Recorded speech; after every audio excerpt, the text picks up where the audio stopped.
ஒரு காரியம் அவனுக்குள் காணப்பட்டதான ஒரு விஷயத்தை நாம் பார்க்கலாம். அதே 10ஆம் அதிகாரத்துல 22ஆம் வசனம் வாசிங்க. அதற்கு அவர்கள் நீதிமானும்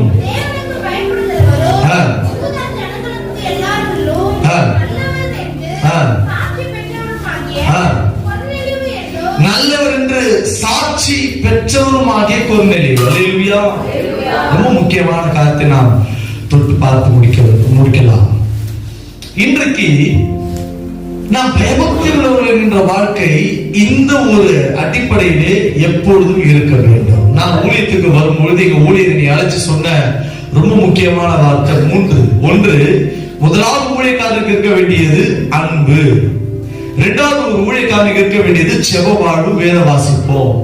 3வது ஒரு ஊழியக்காரனுக்கு கட்டாயமா இருக்க வேண்டியது சாட்சி. ஒரு ஊழியக்காரன் தன்னுடைய வாழ்க்கையில சாட்சியை இழப்பான என்று சொன்னால் அவர்கள் நிமித்தமான இடர் நடைவார்கள். நல்லா கவனிங்க. விசுவாசி சொல்றேன். அதுவே ஒரு விசுவாசி சாட்சி இல்லாம தன் வாழ்க்கையிலே வாழ்வாள் என்று சொன்னால் உங்கள் குடும்பம் தான் முதலாவது இடர்கள் அடையும். ஒரு உதாரணத்தை சொல்கிறேன். ஒரு திருச்சபையிலே உங்களை போல ஒரு விசுவாசியா இருந்து பாஸ்டரோட ரொம்ப நெருக்கமா ஊழியத்தை செஞ்சுட்டு இருந்த ஒரு சகோதரி தன் ஊழியத்துல காலையில 10 மணிக்கு ஆனா 10 மணிக்கு தான் வீட்டுக்கு வருவாங்க. அப்படி ஒரு பிஸியான சகோதரி, பாஸ்டரை காட்டிலும் நல்ல ஊழியத்தில் பிஸியா இருக்கிற சகோதரி. நல்லா கவனிங்க. அவர்கள் தன்னுடைய பிள்ளைகளை குறித்து தன் கணவனை குறித்து ஒரு ஊழியத்தில் சொல்லிக் கொண்டிருந்தார். பிள்ளை என்ன சொன்னாலும் ஆண்டுக்காக ஊழியம் செய்யறேன், ஆண்டுக்காக ஓடுறேன், இரவு பகலும் ஓடுறேன், ஃபாஸ்டிங் எடுக்கிறேன், செபிக்கிறேன், ஊழியக்காரரோட இருக்கிற ஊழியத்து கொடுக்குறேன், எவ்வளவு பேருக்கு உதவி செய்யறேன். நல்லா ஊழிய நான் சொல்ல இதெல்லாம் சொல்லிக்கிட்டே இருக்கிறான். சொல்லி சொல்லி சொல்லி பிள்ளைகளை குறித்தும் வீட்டாரை குறித்தும் தப்பான ஒரு அபிப்பிராயத்தை எல்லாருக்கும் பதிவு வச்சுட்டாங்க. அப்போ ஒரு நாள் இதெல்லாம் கேட்டு பழகின ஒரு ஊழியர் ஒரு நாள் அந்த தம்பியை சந்தித்து விட்டார். யாரு? அந்த அம்மாவோட பிள்ளைய. தம்பி எப்படா இருக்கிறேன்னா, அண்ணன் ரொம்ப நல்லா இருக்கிறாங்க. என்னப்பா அம்மாலாம் இவ்வளவு நல்ல ஊழியம் பண்றாங்க, சபையில நல்ல முன்மாதிரியான விசுவாசி. பக்கத்துல சொன்னீங்க முன்மாதிரியான விசுவாசி,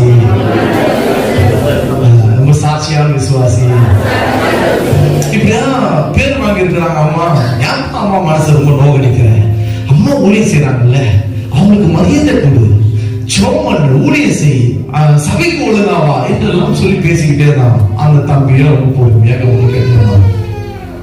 நீங்க எல்லாத்தையும் பார்க்கறாங்க தான் அவனை பார்த்துக்கணும். பேசுறீங்களா? பேசு, எனக்கு தான் தெரியுங்களா கதை. பேசி முடித்தவனே பேசிட்டீங்களான்னு பேசிட்டவங்க சொல்லுப்பா. அவங்க உங்களுக்கு முன்னாடிதான் உழுந்து உழுந்து ஊழியம் செய்யறாங்க, உண்மையா ஊழியம் செய்யறாங்க, ஓடி ஓடி ஊழியம் செய்யறாங்க, ஓடி ஓடி உதவுறாங்க, யாராவது சாப்பாடு வாங்கி தரலாம் செய்யறாங்க. ஆனா என் வீட்டுல எதுக்கு சோறு போடுறதுக்கு எனக்கு தாய்க்கு மனசு இல்லை. நடந்த சம்பவம். எங்க அம்மா என்னையும் என் தகப்பனையும் காலையில இருந்து 10 மணிக்கு கிளம்பி போயிடுவாங்க. நாங்க சாப்பிட்டோமான்னு கேட்க மாட்டாங்க, நாங்க தூங்கணுமா, நாங்க வேலைக்கு போனோமா, வந்தோமா, என்ன செய்யறோம், ஏது செய்யறோம், எதையும் கேட்க மாட்டாங்க. அவர்கள் காலையில இருந்து நான் முடித்துக்கு போறேன், ஏசபாக வாழ்றேன், ஏசபாக வாழ்றேன்னு சொல்லிட்டு போயிடுவாங்க. பாப்பா நான் எப்படி சபைக்கு வர முடியும்? சபைக்கு வரியான்னு சொல்லிட்டு கேட்கறாங்க தவிர என்ன சபைக்கு நடத்துனாங்களா, என்ன ஆண்டவரத்தில் நடத்துனாங்களா, ஒழுக்கத்தை கத்துக் கொடுக்கிறதுக்கு நேரத்தை ஒதுக்குனாங்களா, என்னை பராமரிப்பதற்கு நேரத்தை கொடுத்தாங்களா, என்னிடத்தில் அன்பு காண்பிக்கிறதுக்கு அவங்களுடைய நேரத்தை ஒதுக்குனாங்களா? இதையெல்லாம் செய்யாமல் உங்களுக்கு முன்னாடி அவர்கள் மாய்மாலமான வேஷத்தை செய்கிறார்கள் என்று சொன்னார். அது ஒளிய சொன்னார். இன்றைக்கு அநேக விசுவாசிகள் இப்படிதான் இருக்கிறார்கள். செவ்வாய்க்கிழமை உபவாசத்தை நீங்க தான் உட்கார்றீங்க. உங்க குடும்பம் எங்க போகுது? சரி, ஸ்கூலுக்கு போறாங்க, வேலைக்கு போறாங்க. வீட்டுல இருக்கிறவங்க என்ன பண்றீங்க? விட்டுட்டு வரீங்க. உங்களுடைய ஆவிக்குரிய வாழ்க்கையில சாட்சி என்பதை உங்கள் குடும்பத்திற்கு நீங்கள் கடத்தும் பொழுதுதான் அது அப்படியே பரவி உங்களுடைய உறவுகளையும் நண்பர்களையும் உங்களுடைய சமூகத்தையும் சமுதாயத்தையும் அது பற்றி பிடிக்கிறதாக மாறும். கொர்நேலியு ஏன் ஆண்டவரால் ரட்சிக்கப்படும்படிக்கு ஆண்டவர் தெரிந்து கொண்டார் என்று சொன்னால், அவன் சகல யூதர்களுக்கு எல்லாருக்குள்ளும், சகல சமூகத்திற்குள்ளும், சகல குடும்பத்திற்குள்ளும் நற்சாட்சி பெற்றவன் என்று அவன் சொல்லவில்லை. அவனை குறித்து அவனுடைய ஊழியர்களும் சடங்களும் சொல்லுகிறார்கள். அண்மையில் ஒரு மரணம். அந்த மரணத்திலே ஐயா வந்து அடக்காரத்தை வைக்கிறார்.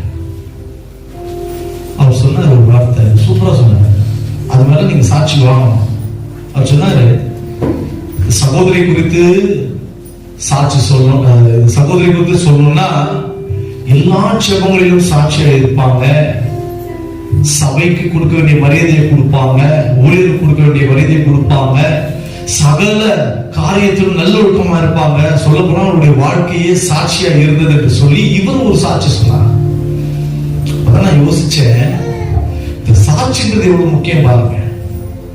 அநேகரை பற்றி பிடிக்க, அநேகரை கிறிஸ்துவுக்கு நேராக இழுத்து கொண்டு வருகிற வல்லமையை உங்கள் மீது வைத்திருக்கிற சாட்சி தான் உண்டாகும். ஆமென் சொல்லுங்க. ஹல்லேலூயா.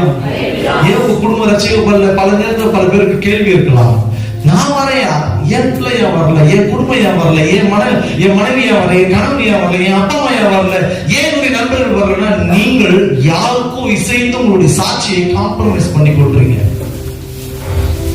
நாம வளர்ற காலத்துல பாத்தீங்கன்னா சாட்சி என்பது எப்படின்னா கர்த்தர் தான், மாற்றே கிடையாது. நாங்கள் தேவனுக்குரியவர்கள், நாங்கள் தேவனுக்காக மட்டும்தான் வாழ வேண்டும் என்கின்ற வைராகியத்தோடு கூட இருந்தோம். எவ்வளவு இழப்புகளை நான் சந்தித்தேன் என்பது எனக்கு தெரியும். ஏன்னா என்னுடைய வைராகியம் கிறிஸ்துவின் மீது இருந்தது. அது என்னுடைய ஆவிக்குரிய வாழ்க்கையை சாட்சியை மாற்றினது. என்னை எல்லாம் என்ன கூடுவாங்கம்மா, ஏசப்பா ஏசப்பா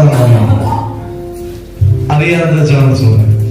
யாரெல்லாம் ஏசப்பா புள்ளியே சொன்னாங்களோ அதுல 2-3 பேர் ரட்சிக்கப்பட்டு சபைக்கு போயிட்டு இருக்கிறாங்க. கையை தட்டி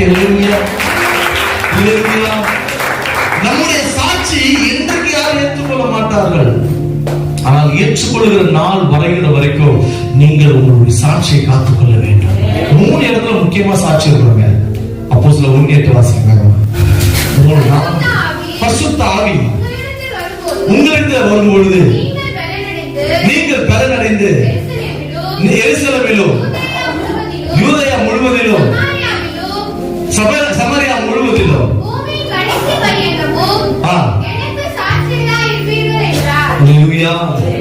மூன்று இடத்தை தாண்டி 4வது ஒரு இடம் வருது. முதல் காரியத்தை வாசிக்கலாம். பரிசுத்த ஆவி உங்களிடத்தில் வரும் பொழுது நீங்கள் ஆவியில பலனடைகிறீர்கள். அதுல முதல் காரியம் எருசலேம். இல்ல பாருங்க, உங்கள் சாட்சி முதல்ல எங்க இருக்கணும் அப்படின்னா, நீங்கள் வருகிற எருசலேமாகி உங்களுடைய திருச்சபை ஒரு சாட்சி. இவர் கடனை வாங்கி ஓடிட்டாரு, இவர் டேஷோட கூட பேசிட்டு இருக்கிறாரு, இவர் தவறான பாதையில் இருக்கிறாரு, இவர் தப்பான ஒரு பேச்சு பேசுறாரு, தப்பான பார்வை பார்க்கிறாருன்னா வாங்கக்கூடாது. உங்கள் சாட்சியை உங்க திருச்சபையிலே நிலைத்து நிற்க வேண்டும்.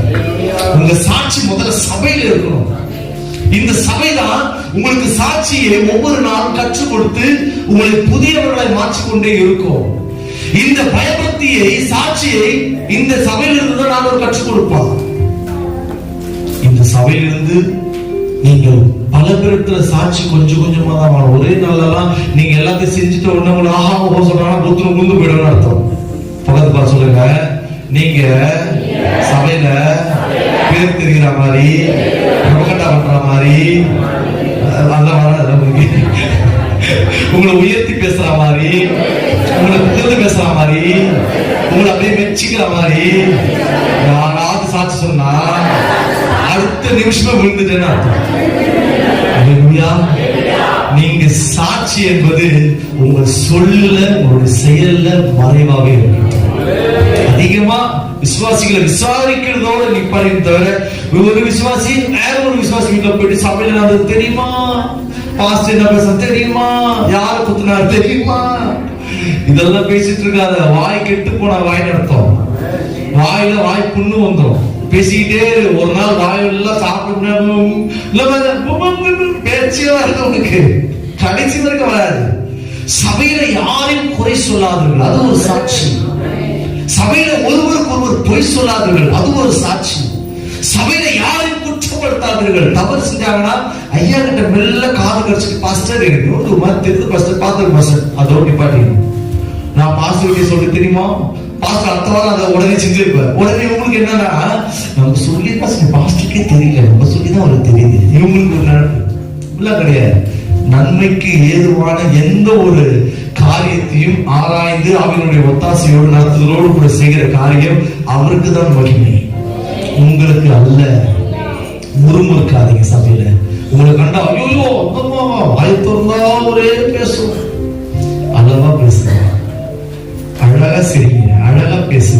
மனசுல இருக்கிற ஜெபத்தை சொல்லிட்டு போக தப்பு இல்லை. ஆனால் சாட்சி ஒரு நாளும் உங்களை புறக்கணிக்கவே கூடாது.